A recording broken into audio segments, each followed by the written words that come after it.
Greetings, guys. Welcome back to my channel. My name is Monette, and this is my channel, Evolve with Monette. For those of you that are new here, I'm a professional intuitive empath, and today we're going to get right into the video. I just took a little pump of my inhaler. Hopefully, I sound less wheezy. I've been struggling with that recently, so forgive me. All right, guys. So, I just got finished watching a lot of Soft White Underbelly. For those of you guys that don't know, it's a YouTube channel here where the guy is essentially providing a service of therapy. He's actually being an anthropologist and studying people that have origin stories that aren't the best, and maybe stories that aren't the best in general. From pimps to prostitutes, to escorts, to drug addicts, to gang members, what would be considered the underbelly of society, the dregs of society. But everybody has a story. And we have stories too, don't we, Empath? Now, I got pulled in a few days ago with an escort named Frenchie. And where my Gemini rising placement is, which is in the rising, I love accents. So I click through them sometimes, and I don't know if I'm going to stay or not. But man, if you want to be entertained, go watch Frenchie. Interesting advice, great wisdom, interesting life. What would we all do if we could do it over and live freely? Whatever free was for us. But Frenchie was a great interview. That's not why I'm talking to you today. And there's two of Frenchie, so she has two. She was so popular, he had her back. The stories are fantastic. But the story that captivated me was Elizabeth, and it's a preacher's daughter. I think this was filmed about 5 months ago. I believe she's blonde and blue. The video has about 939,000 views, almost a million.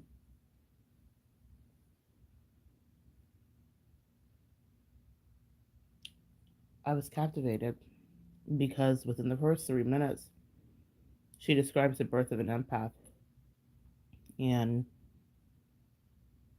she's talking about her dad and how horribly abusive he is. And I remember that. And she talks about how she learned to sense his anger because there was such incredible inconsistency with his behavior. She gave an example of getting in trouble for taking her shoes off, and meaning like he got mad because she took her shoes off when he she came into the house, and then the next day he was upset with her because she didn't take her shoes off. So that kind of thing can be maddening. And as kids, we will try to feel out what our parents are about. And I remember that with my dad. And I wasn't triggered when I heard her, it just was familiar. You know, I've worked through a lot of the stuff with my dad and purged it and healed a lot of it. And I was made to heal it. There's another parallel in her story that came up later. And I think it could be relevant for all of us listening, or any of us here tonight, today, this morning, whenever you stumble upon this and you listen. She said, I started to feel his energy in the room. Said I could figure out how to avoid his anger. And she said she would shrink herself down as not to be seen or to incur his wrath. And empath, that's how we were born. Many of us in homes with people that had mental illnesses, that went untreated, that had anger issues, that never gave us the things that we needed. We started to read the room. Today I speak to you, and I struggle because I have learned to read the room with people. Unfortunately, I was able to turn those uncomfortable early formative years into a business and teach some of you guys how to manage and get through too. But it's because I had that origin story, like Elizabeth. Many similarities. Not all, but many came through. She said as she grew up, she got into her first relationship, and she said she didn't know that she could be addicted to a partner. She had been addicted to drugs and alcohol to cope with the abuse. Her father abused her in every way possible. And she used drugs very early to cope.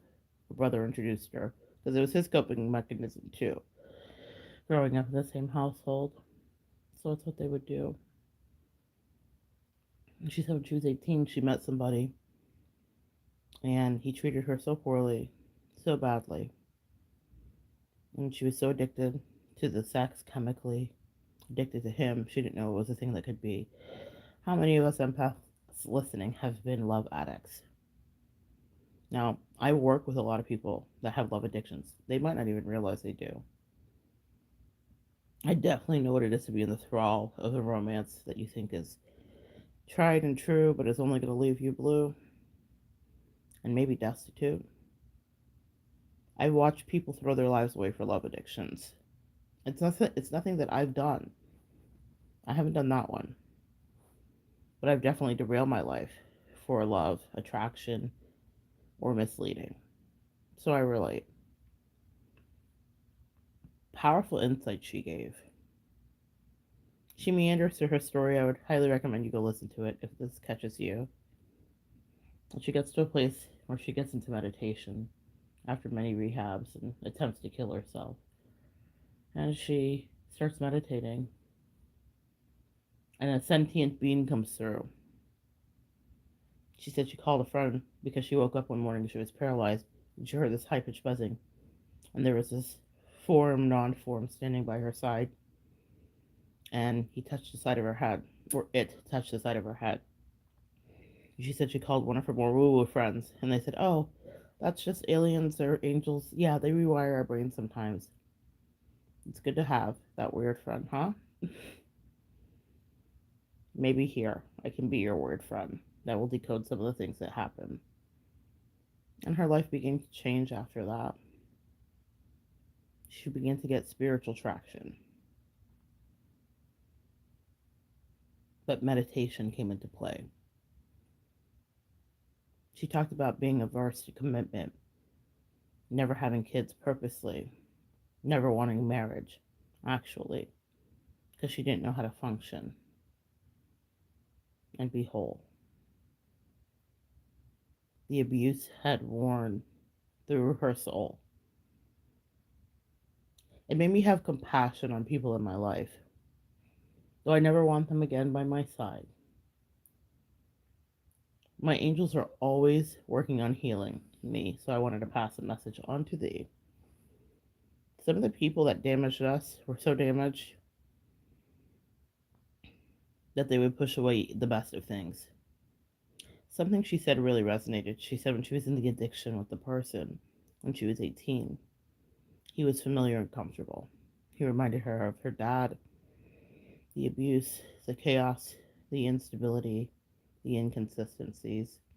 So she replicated it. She gravitated towards a relationship that was exactly that. Now let's go full circle. She's in rehab years later. She begins to meditate. She begins to get sober. She walks into a rehab. And there's a guy who reminds her of her brothers and her father. He loves the Dallas Cowboys and has something on his desk. He has a southern drawl. He's also from Texas, where she was from. And she said, "Let me guess, you're a preacher too?" And he said, "Yeah, that's something that I do." And she said, "I couldn't believe the similarities and the parallels." Message. Sometimes, if not all times, our angels will take us through someone who's very similar to someone who causes great pain through abuse, neglect, or cruel treatment. And it's a test to see If we are sentient beings, if we're listening, and if we'll walk through and trust the lesson that they're trying to help us with, which is elevating and forgiveness, and they do it with triggering. I chuckled when she said, "You're a preacher too." I thought, God, why is that something you would do? And he said, because I do it to show you that different packages can contain different things, and not everybody with a similar essence has the same energy to bring. And I want the very thing that hurt you to be the thing that can heal you. She said she sat in that man's office for 6 months, counseled her every day. The rehab was supposed to be only a 3 week stay, but she was there for 9 months. And most of her time was with counseling with David, the guy who reminded her of her dad, except he didn't objectify her. He didn't want to touch her body. He complimented her and said, "How come you show up every day and your hair is so perfect? Can you have one off day, Elizabeth?" He taught her she was worth it. She said she was in her 20s when she was in that rehab, and she's in her 40s now. And she said she talked to him the other day. She said, when people are so unkind to you for most of your life, you never forget when kindness comes your way. I can testify to that. I remember earth angels that God sent in, and that's what she called him. She said he's an earth angel. He was assigned to me. I believe that is exactly the truth. That's exactly how it was meant to be. But she realizes it. And because she was in a better frame of mind, she didn't abuse it. Sorry, guys. Give me a second. I'm going to take another pump here.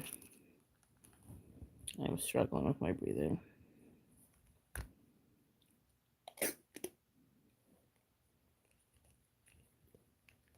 She she didn't abuse it.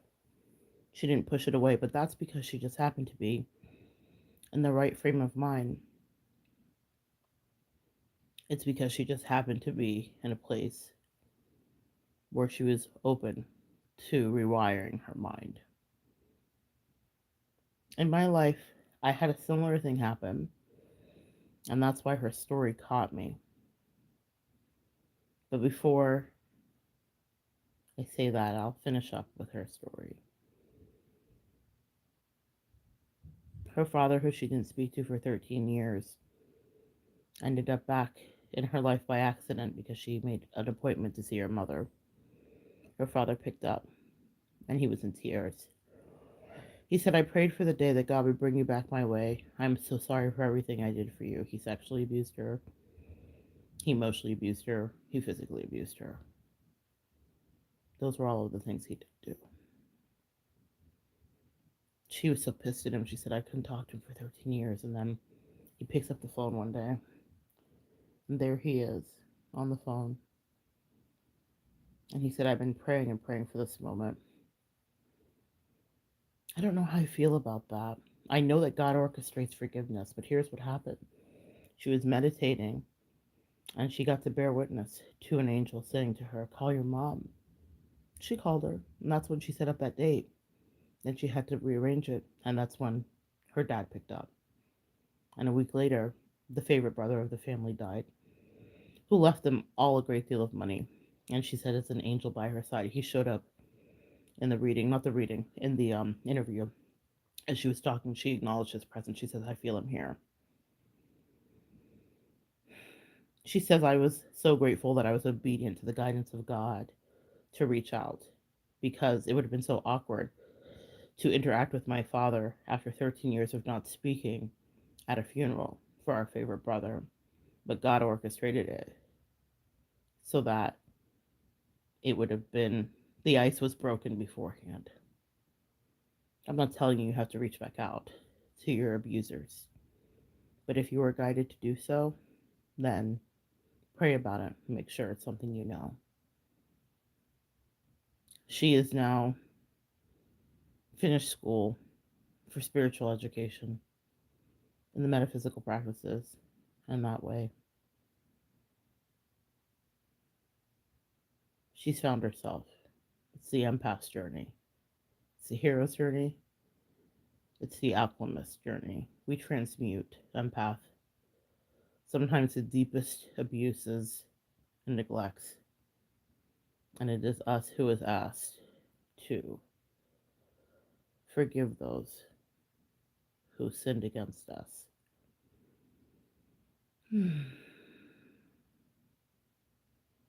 I don't envy anybody on that journey who's having to forgive people who didn't deem you worthy enough to treat as a human. But I know that sometimes we are guided to do things even when we don't want to, because there's a greater power at work than me and you.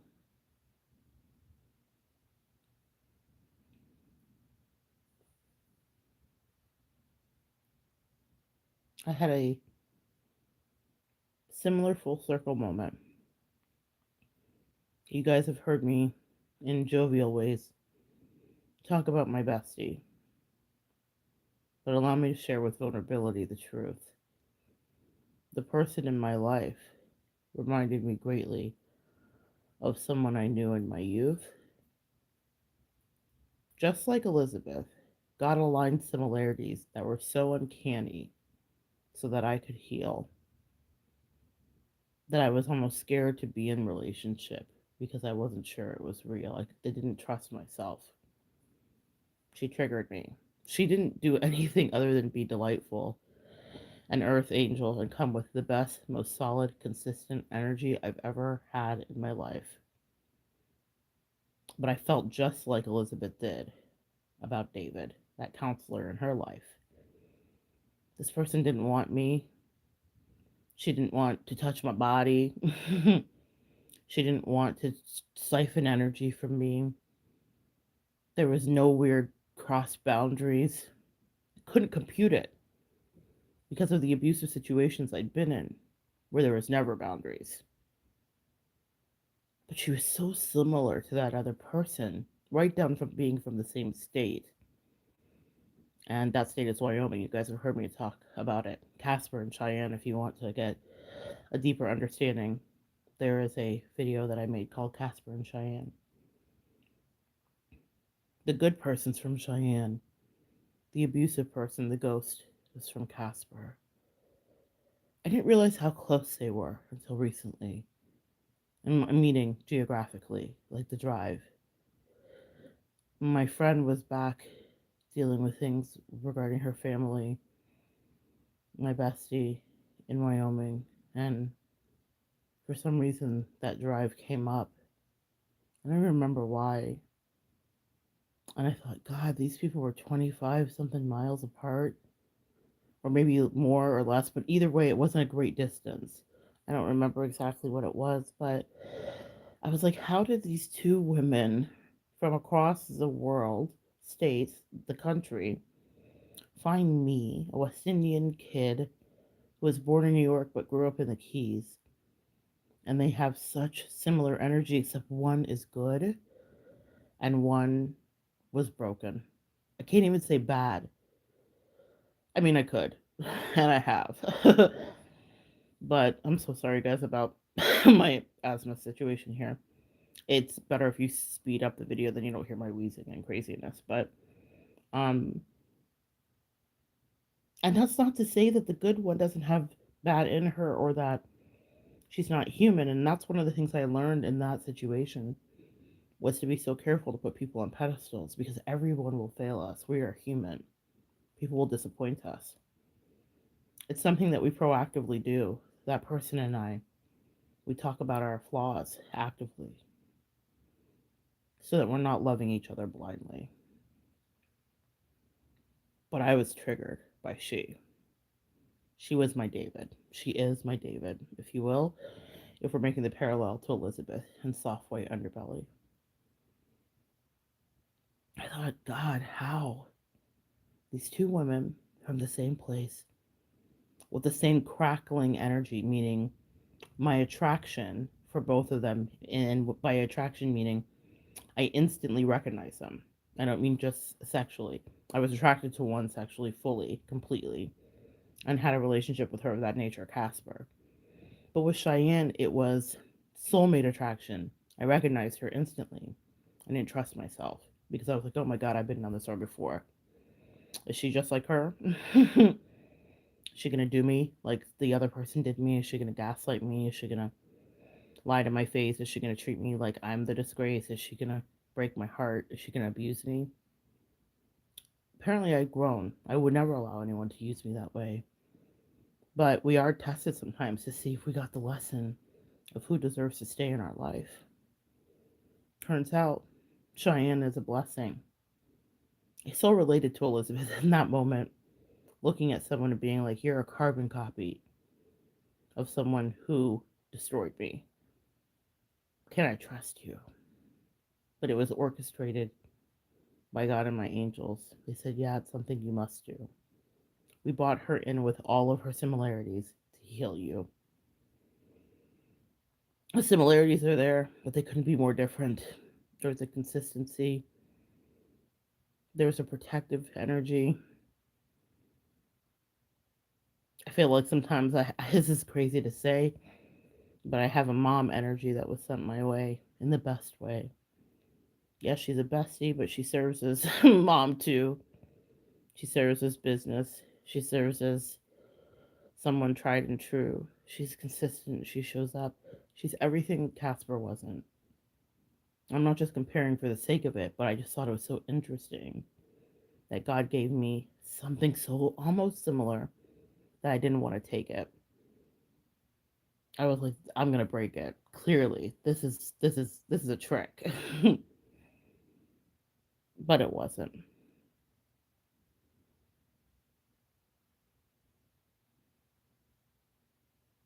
Casper was broken. That's also something I got from watching Elizabeth.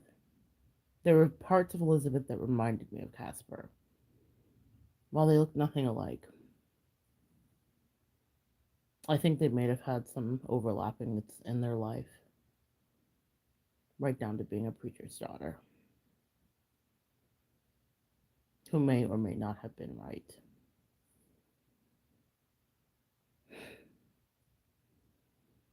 For a moment, I heard Garth Brooks in my head. I made a video a couple years ago, and it was a watershed moment.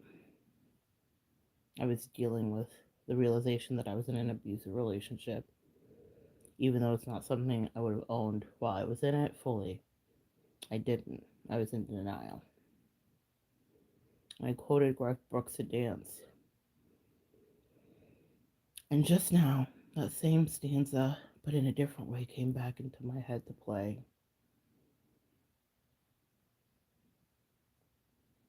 For a moment, all the world was right. How could I have known that we'd ever say goodbye? Looking back on the memory of the dance we shared beneath the stars above. Yeah, in Elizabeth, I saw Casper. I saw all of her broken pieces and places, and why I, I might wake up tomorrow and say she does not deserve these graces. My higher self, who has done the therapy, who has done the meditation, knows she was really broken. And we had reached our stop. There was no further that we could go. And I don't regret it at all. Not in a bitter way. You guys have heard that if you've been here for a while. And not in an angry way. You've heard that when I talk about the child that I loved. But in just this accepting way. And she was a human doing the best she could do. And while she'll never be a rekindled boo, just a memory of a person that reminds me of the show You, I get it. I get why she made the choices she made repeatedly, bad as they were. And you know what's so interesting? I've been working on forgiveness in multiple layers with her, but I feel called to say, I forgive her. Because who am I to hold that over her? She was broken in ways that had nothing to do with me. And as empaths, we try to feel out people's energy and fix it. It was above me. It was never for me to fix. We all have to do our shadow work. I certainly had to do mine. When I realized who she was and how she was lying, I had to do mine. But someone that never was nurtured right will bring that kind of energy to anybody else's life. And that was the lesson. Cheyenne is part of my blessing. I also worked on addictions with people because I think I was codependently attached to Casper and Chaos. And ironically, let's go all the way back to a full circle. She reminded me of my father in so many ways.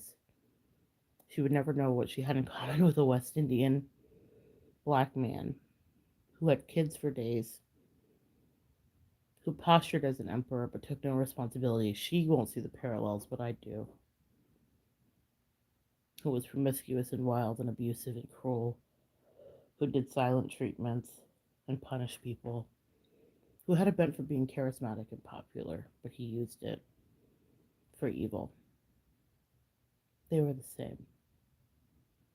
I didn't realize that till I was almost out of the game.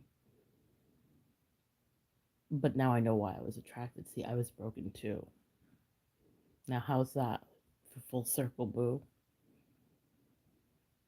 I stayed in a connection with somebody because I couldn't put my finger on it, but she was familiar to the people that had abused me my whole life. Person that molested me, my father, other bullies that had caused me strife. She was so familiar. And I didn't think I deserved better until I started to love myself, do my work, and connect with my angels. The answer wasn't found in Cheyenne. Cheyenne didn't come in until I felt like I deserved a Cheyenne. And that's when my angel said, pull back the curtain. It's Cheyenne's cue to step in. Another person's not going to fix you guys. You have to fix you. You have to do the shadow work. You have to take the time. You have to invest in you repeatedly, day after day. You have to cry. You have to pray. Cheyenne is a cherry on top, quite literally. A little bit of sweetness. But I built the sundae with the help of my angels and ancestors who sent a lot of good wisdom, advice, and pertinent nick of time warnings my way to divest from my father's toxic energy. Let's go full circle, meta circle. It was my father who warned me. He said, Ron, he said, Casper is me. He said, you will not be treated this way. You don't deserve it. And from beyond the grave, he asked for my forgiveness. You see, that's why I relate to Elizabeth's story. We share a name. That's my middle name, Elizabeth. I don't ever tell anyone that. Everyone just knows me as Monette.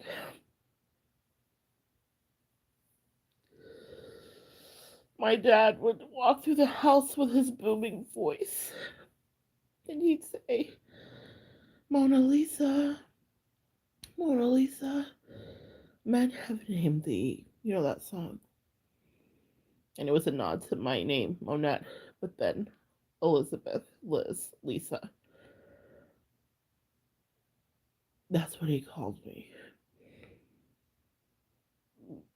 So let's go to the fullest of fullest circles. When I watched that tonight and I saw Elizabeth, I got a nice flashback to my life of all of my choices and the broken places and the broken people made choices from their broken places. I heard Post Malone ironically circles, and I realized that it's a place that we all will be. There are patterns in your life, and I'm a detective. I love to figure it out and get it right. But God has walked me through understanding and forgiving even the people that hurt me the most. And I want to pass it on to you. I feel compassion this morning. I don't feel sadness, but it just blows my mind that if we keep living, we can get from a place of weeping to gladness. Like, I am glad that my dad stepped in while he was no father on this earth plane. He saved my life, saved my pride and my dignity, and pointed me into a new direction and said there's a better way to be. You no longer have to be punished by me. You no longer have to relive me. I am not here, but I will parent you, which is something on this earth I never did do. But I see you, daughter, and I want better for you. And I hate that you're in this situation because you think this is what love is. You know, you have to hold yourself accountable for your experience. Casper could watch this video and be like, "Oh, it's not even that serious." But how would she know? We know what we experience with our abuse. We know the broken places that we run into and the broken people that we choose. I don't know her life in full, just pieces that my angels gave me and pieces that she gave me with her own words. But I do know,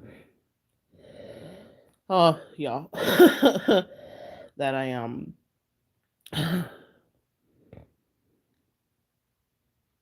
do know that this was full circle. You're always peeling back layers, right? But I feel like I got to the center of the onion tonight. This is good.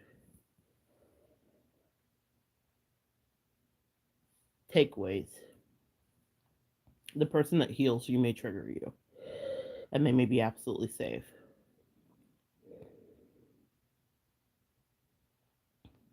Cheyenne is safe. But even if she wasn't, my angels assure me we've given you skills now where you'll never have to tell us that story unless you want to.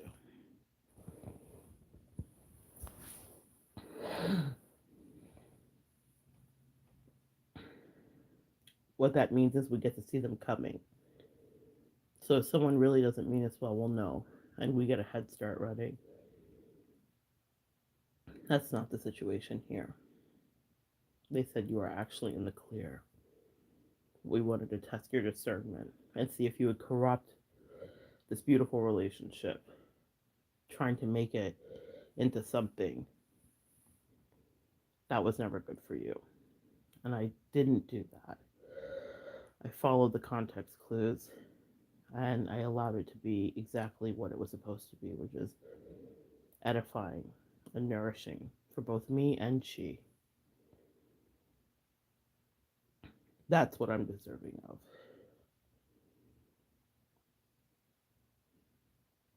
That's the place that I wish for you to be. Empath listening. Pay attention to your patterns. Pay attention to the people that trigger you.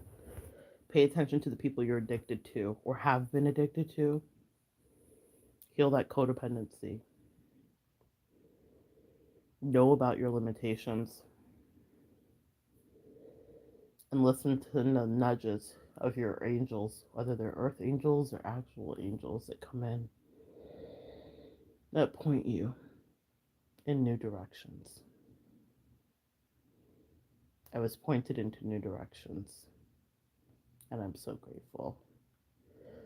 But I'm not going to lie to you and tell you the shadow work wasn't painful. It sucked. I totally get why people run into drugs, food, shopping, sex, whatever to escape. I mean, I've done a few myself, so I'm no different than you, or Casper, or the dregs of society or the people that did wrong to you. We're all the same. Mm.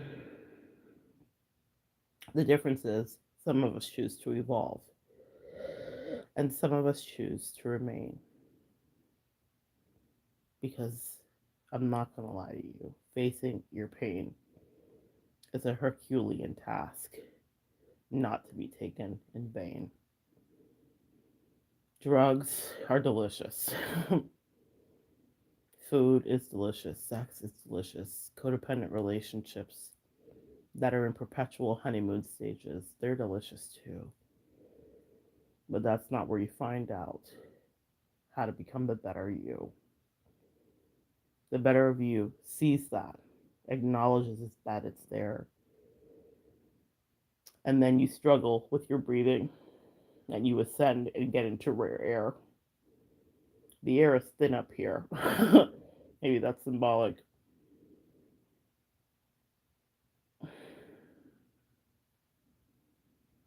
In a practical way, I'm allergic to cats.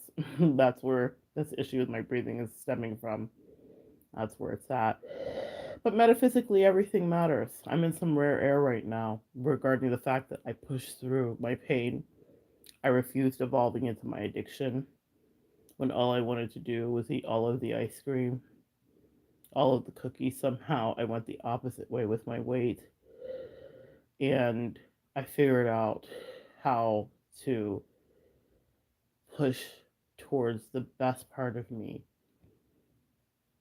instead of devolving into lunacy out of my pain.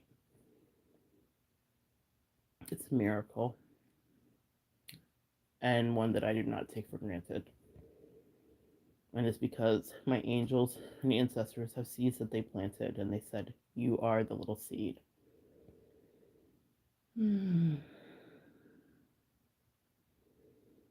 They bring my book to mind that I wrote, a children's book.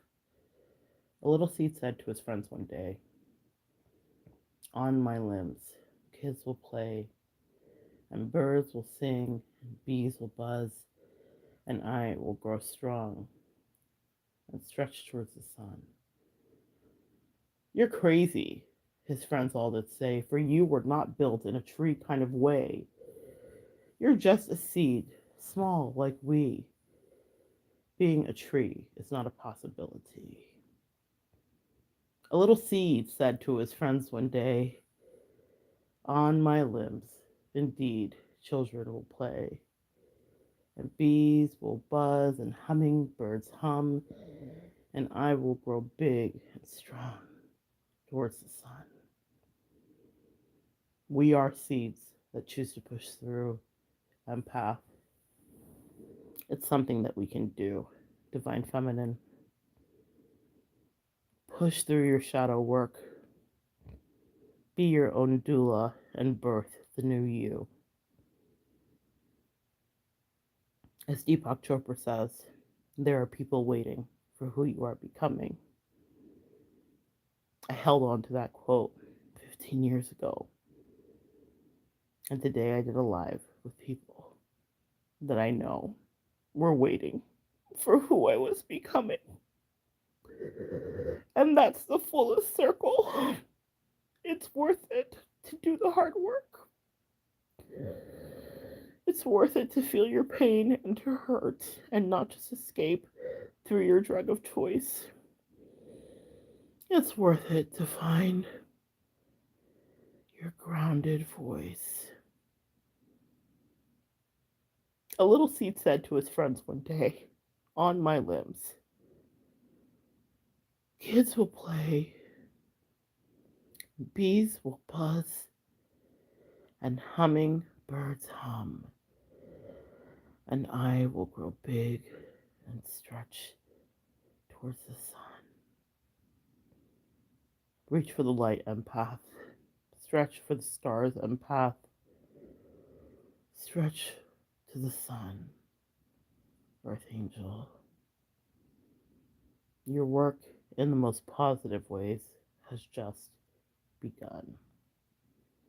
We all have a soft, white underbelly, a vulnerable place. But do not get stuck there and let that past trauma and past abuse bring you disgrace. People are waiting. The sun is shining, and your spirit is ever refining, tumbling and turning over itself. From all of that sand, shut tight. Crack your shell, shine bright. You are the pearl. I love you guys. Come back and join me next time, and we will continue to evolve together.